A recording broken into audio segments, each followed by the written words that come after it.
नमस्कार सर्वांना, स्वागत आहे तुमचं प्रियंका रेसिपी मराठीमध्ये। आज आपण बघणार आहोत दही कसे लावायचे। तेथे मी अर्धा लिटर दूध हे तापून घेतलेलं आहे आणि 2 चमचे आपल्याला मी वेगळं दही घेतलं होतं आंबट। ते थोडंसं कमीच आंबट आहे, जास्त आंबटही नाही। आणि आता एका कुकरच्या डब्यामध्ये आपण हे दही लावणार आहोत।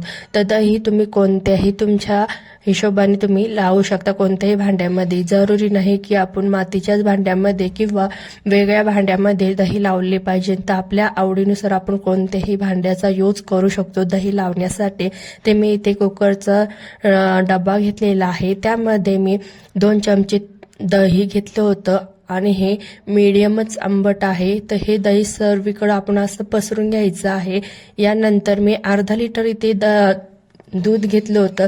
तर दूध हे आपण गरम करून घेतलं होतं। तर दूध हे थोडंसं कोमटच ठेवायचं आहे आपल्याला दही लावताना, जास्त गरम दुधाचा यूज करायचा नाही आहे। तर अर्धा लिटरच्या प्रमाणामध्ये आपण हे दही लावणार आहे। तर हे सर्व मिक्स करून आपण याचा जे दही यामध्ये टाकलं होतं ते सर्व कडून 1 मिनिट छान असं पसरून एकजीव करायचं आहे। आणि आता हे दही आपण सर्व मिश्रण एकत्र करून हे आपल्याला 7 ते 8 घंटे आपल्याला रात्रभर हे दही होण्यासाठी ठेवायचं आहे।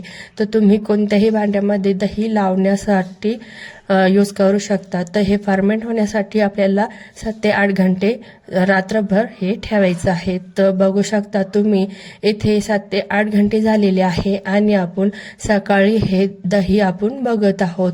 तर छान असं आपलं हे दही इथे जमा झालेलं आहे। एकदम छान, एकदम सुंदर असं पांढरं शुभ्र हे दही इथे तयार झालेलं आहे। याचं वरचं थोडंसं पाणी होतं, मी यामधलं पाणी काढून घेतलेलं आहे। तर तुम्हाला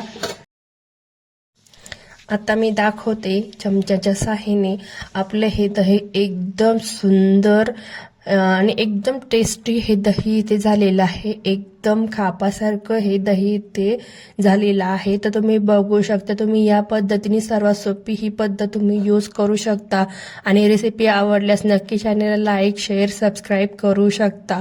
तर इतकं सुंदर हे इथे दही आपलं इथे झालेलं आहे। या दह्यापासून तुम्ही अनेक पदार्थ बनवू शकता। यापासून तुम्ही लस्सी आणि कढी किंवा वेगवेगळे खूप सारे पदार्थ आहेत दह्यापासून होणारे, तुम्ही अनेक पदार्थ यापासून बनवू शकता।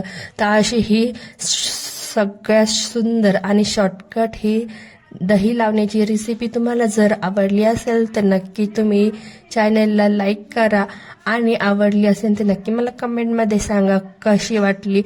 तर चला, आता या दह्यापासून तुम्ही वेगवेगळे पदार्थ बनवू शकता।